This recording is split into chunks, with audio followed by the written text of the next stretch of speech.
हर उस इंसान को ध्यान से देखो जो किसी ऐसे व्यक्ति को खुद को समझाने की कोशिश कर रहा हो, जिसने पहले ही उसके बारे में अपनी राय बना ली हो।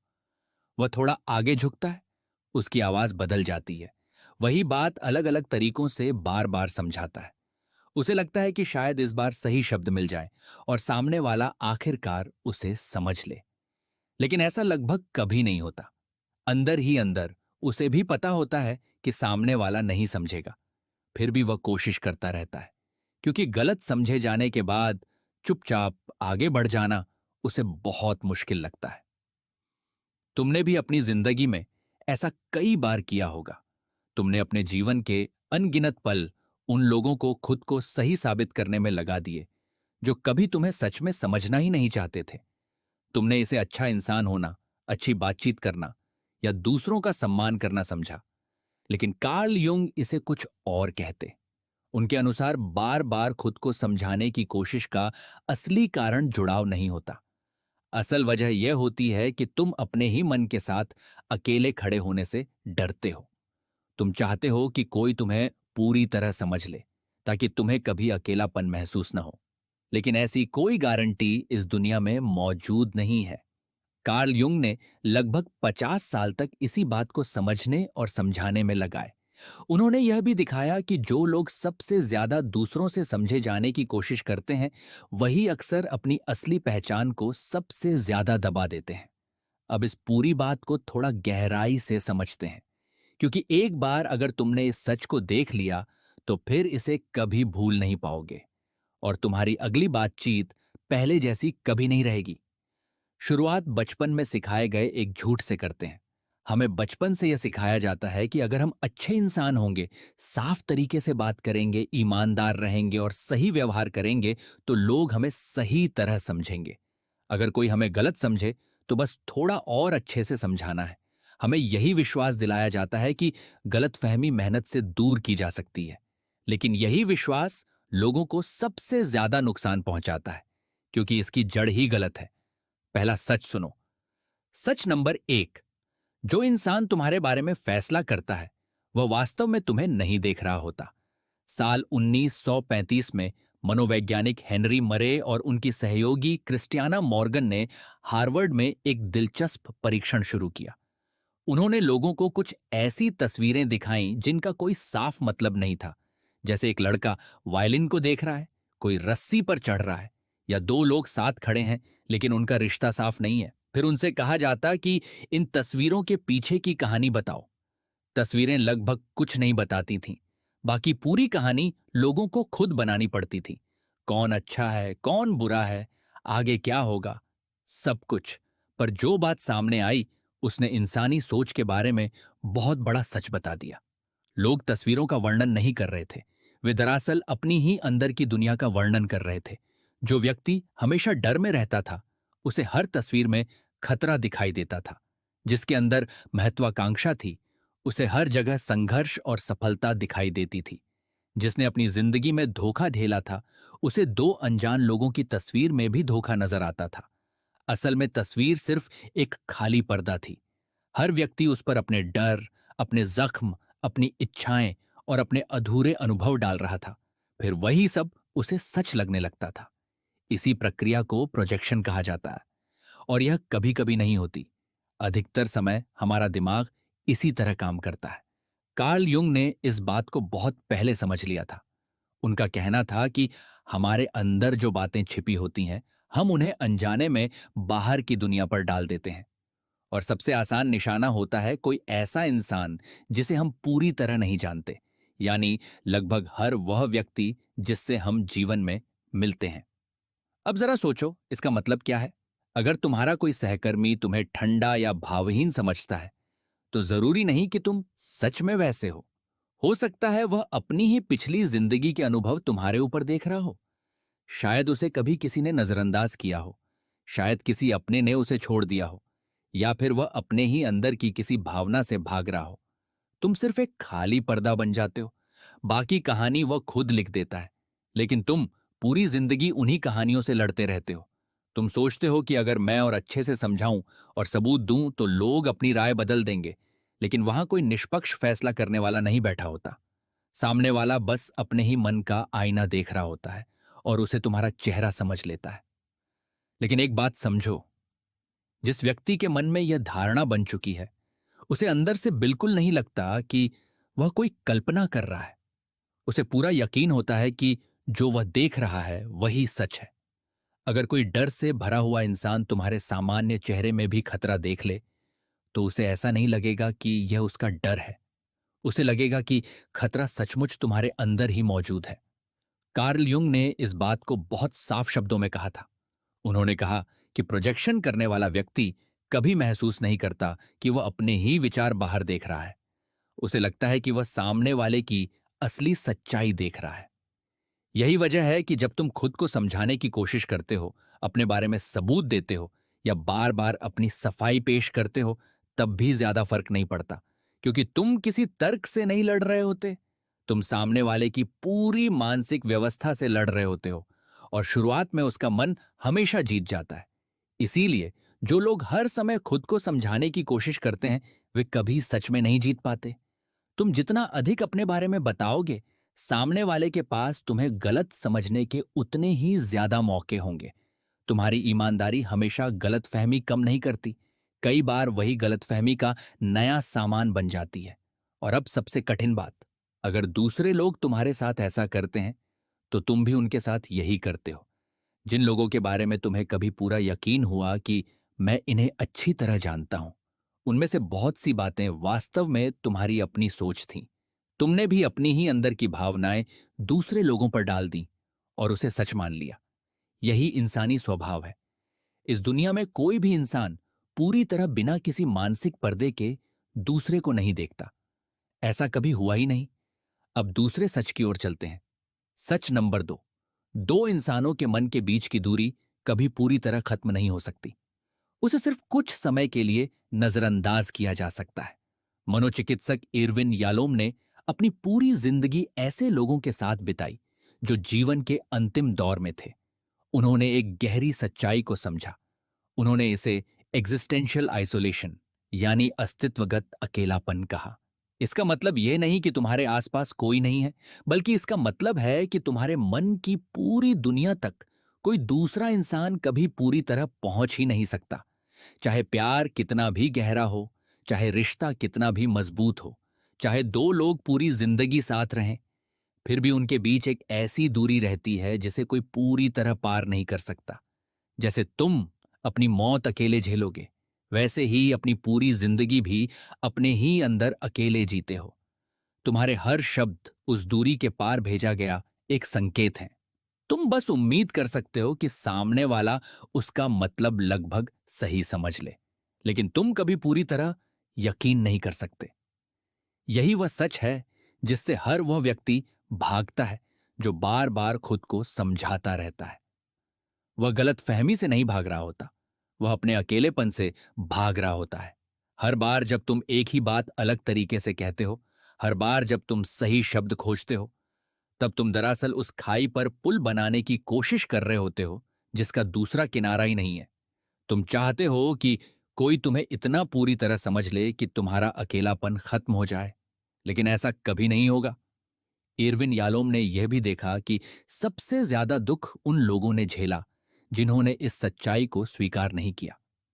वे पूरी जिंदगी किसी न किसी के सहारे खुद को पूरा करना चाहते रहे, कभी रिश्तों में, कभी समूहों में, कभी दूसरों की स्वीकृति में। लेकिन उन्होंने कभी अपने पैरों पर अकेले खड़ा होना नहीं सीखा। इसीलिए जीवन के अंत में वे सबसे ज्यादा डर गए, क्योंकि उन्होंने कभी अपने साथ रहना सीखा ही नहीं था। हर किसी से समझे जाने की इच्छा भी इसी डर का एक रूप है। कार्ल युंग ने भी लगभग यही बात कही थी। उन्होंने लिखा था, अकेलापन लोगों के न होने से नहीं आता। अकेलापन तब पैदा होता है जब तुम उन बातों को व्यक्त नहीं कर पाते जो तुम्हारे लिए सबसे ज्यादा मायने रखती हैं, या जब तुम्हारे विचार ऐसे हों जिन्हें दूसरे स्वीकार ही न कर सकें। इस वाक्य के दूसरे हिस्से पर ध्यान दो। अगर तुम्हारे विचार सच में तुम्हारे अपने हैं, अगर तुम भीड़ की नकल नहीं कर रहे, तो यह बिल्कुल स्वाभाविक है कि बहुत से लोग तुम्हें समझ नहीं पाएंगे। यह कोई कमी नहीं है। यही इस बात का प्रमाण है कि तुम्हारी अपनी एक अलग पहचान बन रही है, जिस अकेलेपन को तुम अब तक अपनी कमजोरी समझते रहे, हो सकता है वही इस बात का पहला सबूत हो कि तुम्हारे अंदर सचमुच एक अलग और असली इंसान मौजूद है। अब मैं तुम्हें एक ऐसे व्यक्ति की कहानी बताता हूं जिसने इस सच की बहुत भारी कीमत चुकाई। उसका नाम था इग्नाज सेमेलवाइस। साल 1847, वियना। एक युवा हंगेरियन डॉक्टर इग्नाज सेमेलवाइस एक प्रसूति अस्पताल में काम कर रहे थे। वहां हालात बहुत डरावने थे। डॉक्टरों वाले वार्ड में हर 6 में से लगभग एक महिला बच्चे को जन्म देने के बाद मर जाती थी। लेकिन उसी अस्पताल के दूसरे वार्ड में जहां दाइयां काम करती थीं, मौत की संख्या बहुत कम थी। एक ही इमारत, लगभग एक जैसे मरीज, फिर इतना बड़ा अंतर क्यों? सेमेलवाइस ने इस सवाल का जवाब खोजने के लिए हर संभावना की जांच की। उन्होंने हवा, भीड़, कमरों की व्यवस्था और प्रसव के तरीकों तक सब कुछ देखा, लेकिन कोई कारण नहीं मिला। फिर एक दिन उनके एक साथी डॉक्टर की मृत्यु हो गई। पोस्टमार्टम करते समय उनके हाथ में हल्की सी चोट लगी थी और कुछ ही समय बाद उनकी मौत उसी तरह के संक्रमण से हुई जिससे प्रसव के बाद महिलाएं मर रही थीं। उसी पल सेमेलवाइस को पूरी सच्चाई समझ में आ गई। डॉक्टर पहले मृत शरीरों का पोस्टमार्टम करते थे और बिना हाथ अच्छी तरह साफ किए सीधे प्रसव कराने पहुंच जाते थे, यानी अनजाने में वही संक्रमण फैला रहे थे। उन्होंने तुरंत अपने छात्रों और डॉक्टरों को क्लोरीन के घोल से हाथ धोने का नियम लागू कराया। परिणाम चौंकाने वाले थे। मौत की दर लगभग 18% से घटकर लगभग 1% रह गई। सच्चाई अब आंकड़ों के साथ उनके सामने थी। लेकिन यहीं से असली त्रासदी शुरू हुई। डॉक्टरों ने उनका धन्यवाद नहीं किया। उन्होंने उनकी बात मानने से भी इनकार कर दिया, क्योंकि यह मान लेना कि सम्मानित डॉक्टर अपनी ही लापरवाही से मरीजों की मौत का कारण बन रहे हैं, हटेरिया रहे हैं, उनके लिए असहनीय था। समस्या सबूतों की नहीं थी। समस्या उस सच्चाई की थी जिसे स्वीकार करना उनके अहंकार के लिए बहुत कठिन था। इसीलिए उन्होंने सच्चाई को नहीं, सच्चाई बताने वाले इंसान को ठुकरा दिया। आज मनोविज्ञान में इसे सेमेलवाइस रिफ्लेक्स कहा जाता है, यानी ऐसी नई सच्चाई को तुरंत नकार देना जो पहले से बनी हुई मान्यताओं के खिलाफ हो। अब देखो, गलत समझे जाने ने सेमेलवाइस के साथ क्या किया। उन्होंने और जोर से बोलना शुरू किया। उन्होंने यूरोप के बड़े डॉक्टरों को खुले पत्र लिखे, कड़े शब्दों में उनकी आलोचना की, उन्हें जिम्मेदार ठहराया। वह सच बोल रहे थे, लेकिन लगातार अनसुना किया जाना उन्हें भीतर से तोड़ता चला गया। धीरे धीरे उनका मानसिक संतुलन बिगड़ने लगा। साल 1865 में उनके अपने ही साथियों और परिवार ने उन्हें मानसिक चिकित्सालय भेज दिया। वहां उनके साथ हिंसक व्यवहार हुआ। कुछ ही दिनों बाद एक संक्रमित घाव के कारण उनकी मृत्यु हो गई। विडंबना यह थी कि उनकी मौत उसी तरह के संक्रमण से हुई जिससे बचाने के लिए उन्होंने पूरी जिंदगी संघर्ष किया था। करीब 20 साल बाद दुनिया ने माना कि सेमेलवाइस शुरू से सही थे। अब इस कहानी का सबसे दर्दनाक हिस्सा समझो। उन्हें इस बात ने नहीं तोड़ा कि वे गलत थे, उन्हें इस बात ने तोड़ा कि वे सही थे, लेकिन कोई उन्हें समझने को तैयार नहीं था। हजारों लोगों की जान बचाने वाली सच्चाई भी उन्हें वह स्वीकृति नहीं दिला सकी जिसकी उन्हें उम्मीद थी। सच्चाई तो बच गई, लेकिन उसे साबित करने की उनकी बेचैनी उन्हें नहीं बचा सकी। शायद तुम्हारी लड़ाई इतनी बड़ी नहीं है, लेकिन तुम्हारे अंदर काम करने वाला मनोवैज्ञानिक ढांचा बिल्कुल वही है। हर बार जब तुम सोचते हो कि अगर मैं थोड़ा और समझाऊं, थोड़ा और सही साबित कर दूं, तो लोग बदल जाएंगे, तब याद रखना, हर इंसान हर सच्चाई को स्वीकार करने के लिए तैयार नहीं होता। कुछ विचार उनके लिए अभी भी अस्वीकार्य होते हैं। ऐसे में सवाल यह नहीं रह जाता कि तुम उन्हें मना पाओगे या नहीं। असल सवाल यह होता है कि क्या तुम अपनी सच्चाई के साथ शांति से खड़े रह सकते हो, बिना भीतर से टूट। अब तीसरे सच की ओर चलते हैं। सच नंबर 3, भीड़ तुम्हारा अकेलापन खत्म करने का वादा करती है, लेकिन उसकी कीमत तुम्हारी अपनी पहचान होती है। कार्ल युंग ने अपने जीवन में ऐसे दौर को देखा जब लाखों लोग अपनी व्यक्तिगत पहचान छोड़कर भीड़ का हिस्सा बन गए। उन्होंने समझा कि यह बदलाव सिर्फ डर से नहीं आया था, बहुत से लोग इसे खुशी खुशी स्वीकार कर रहे थे, क्योंकि भीड़ उन्हें एक बहुत आकर्षक चीज दे रही थी, पूरी तरह स्वीकार किए जाने का एहसास। भीड़ के अंदर तुम्हें कोई गलत नहीं समझता, क्योंकि वहां तुम्हारी अपनी अलग पहचान बचती ही नहीं। तुम वही सोचते हो जो भीड़ सोचती है, तुम वही पसंद करते हो जो भीड़ पसंद करती है, तुम उसी से नफरत करते हो जिससे भीड़ करती है। धीरे धीरे तुम्हारा अपना अलग अस्तित्व मिटने लगता है। कार्ल युंग ने इसे मानसिक मृत्यु जैसा बताया, यानी अपनी व्यक्तिगत पहचान छोड़कर केवल समूह का हिस्सा बन जाना। यही कारण है कि हर किसी से समझे जाने की इच्छा खतरनाक बन सकती है, क्योंकि पूरी दुनिया से स्वीकृति पाने की चाह धीरे धीरे तुम्हारी असली पहचान को खत्म करने लगती है। यूंग का पूरा जीवन एक अलग रास्ता दिखाता है। वह रास्ता था अपनी अलग पहचान को स्वीकार करना, चाहे हर कोई तुम्हें पूरी तरह समझे या नहीं। कार्ल युंग ने इस प्रक्रिया को इंडिविजुएशन कहा, यानी इतना सच्चा और स्पष्ट इंसान बन जाना कि हर कोई तुम्हें पूरी तरह समझ ही ना सके, और फिर भी इस बात से तुम्हें कोई तकलीफ ना हो। उन्होंने कहा था कि ज्यादातर लोग अपनी आत्मा का सामना करने से बचने के लिए कुछ भी कर सकते हैं। भीड़ में खो जाना उसी बचाव का सबसे आसान तरीका है, क्योंकि भीड़ के बीच तुम्हें खुद का सामना नहीं करना पड़ता। अब खुद से एक सवाल पूछो, अगली बार जब तुम्हें लगे कि अपनी असली राय छिपा लो ताकि सब लोग खुश रहें, तो ध्यान देना कि तुम्हें भीतर से कौन सी चीज रोक रही है। क्या वह सचमुच शिष्टाचार है, या फिर भीड़ तुम्हें यह कह रही है कि अपनी अलग पहचान छोड़ दो ताकि अकेले होने का बोझ महसूस न करना पड़े। यह एहसास बाहर से बहुत सुकून देने वाला लगता है, लेकिन वास्तव में यह सिर्फ एक मानसिक सुन्नता होती है। अब आखिरी और सबसे गहरे सच पर आते हैं। सच नंबर 4, जिस समझ की तुम दूसरों से उम्मीद करते हो, असल में वही समझ तुम खुद को देने से बचते हो। जरा सोचो, गलत समझे जाने पर इतना दर्द क्यों होता है? क्यों लगता है जैसे तुम्हारे अस्तित्व का एक हिस्सा ही मिट गया हो? कार्ल युंग का जवाब बहुत गहरा है। उन्होंने कहा कि तुम्हें वास्तव में दूसरों से समझे जाने की जरूरत नहीं होती।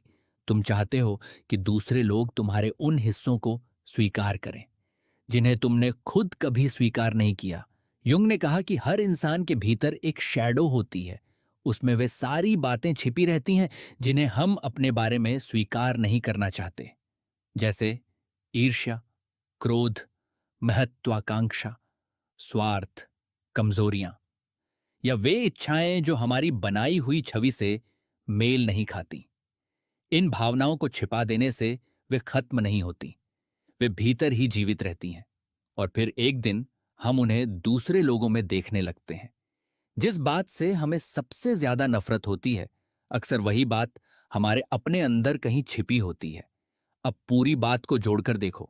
तुम चाहते हो कि दूसरे तुम्हें समझें, लेकिन वे लोग भी अपने ही डर, अपने ही अनुभव और अपनी ही छाया के साथ दुनिया को देख रहे हैं। वे खुद को भी पूरी तरह नहीं समझ पाए हैं, फिर वे तुम्हें कैसे पूरी तरह समझ सकते हैं? और सबसे बड़ी बात, तुमने अपने बारे में सच जानने की जिम्मेदारी भी दूसरों को दे दी है, जबकि यह काम सिर्फ तुम कर सकते हो। यही इस पूरे विचार का सबसे बड़ा निष्कर्ष है, दूसरों से समझे जाने की भूख। दरअसल तुम्हारे भीतर छिपे उस हिस्से की भूख है जिसे तुमने कभी खुद नहीं देखा। कार्ल युंग ने लिखा था, अपने भीतर के अंधेरे को पहचानना दूसरों के अंधेरे को समझने का सबसे अच्छा तरीका है। इसका अर्थ बहुत गहरा है।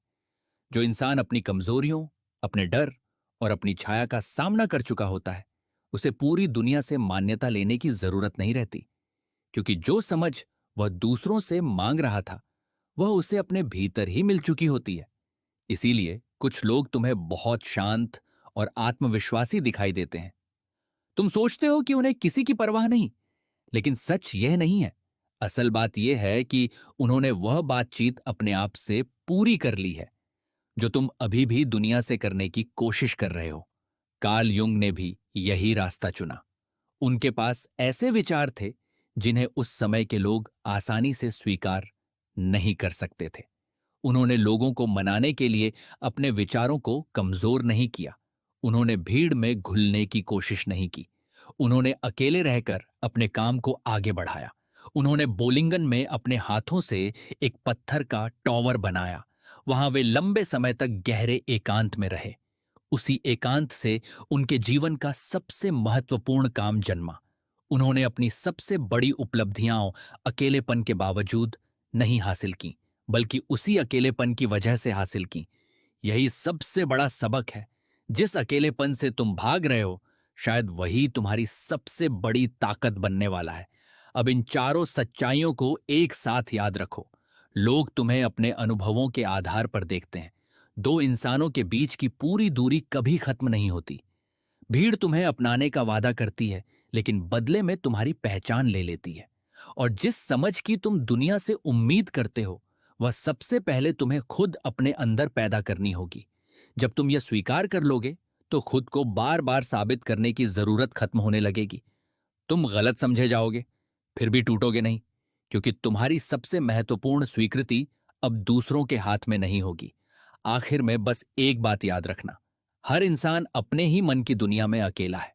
हर कोई चाहता है कि कोई उसे समझ ले, लेकिन फर्क सिर्फ इतना है, कुछ लोग इस सच्चाई को स्वीकार करके अपने भीतर एक मजबूत दुनिया बना लेते हैं, और कुछ लोग पूरी जिंदगी दूसरों के दरवाजे खटखटाते रहते हैं, ऐसे कमरे में प्रवेश पाने के लिए जो वास्तव में कभी था ही नहीं।